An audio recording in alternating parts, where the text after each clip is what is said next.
မျိုးဝယ်လာတဲ့စိတ်ကမိုက်လာကြည့်တာ ဒါစီတူးလေခင်မီအောင်ဝယ်ထားတာ ဟေးစုပေါက်ပြီဟေးငါစုကြည့်ပေါက်ပြီ တကယ်လားမမပြပါဦး ဒီမှာကြည့်350တဲ့ကန်ဆယ်မဲပေါက်တာတဲ့ ရှယ်ပဲဗျာကျွန်တော်တို့မဟုတ်ပေးရမှာနော် ဟောစာထပ်ဝင်လာပြီစုငွေ350ထုတ်ရန်စီမံခန့်ခွဲစိတ်3ချက်ကိုအခုချက်ချင်းလွှဲပေးပါတဲ့ တသိန်းထဲလားထောင်မြင်ရစွန့်ဖို့မမရဲ့350ရမှာဆိုတက်ပါတယ် နေပေါင်းမနှင်းရဲ့ဒါမတင်ကားစရာကြီးစီတူးဒါကိုစစ်ပေးစမ်း တတိထားပါဒါဆုမဲလိုက်နေမှုဖြစ်ပါတယ်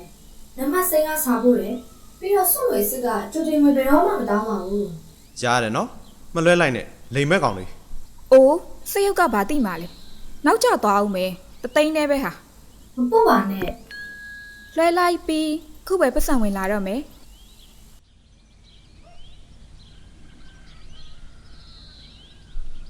ဟမ်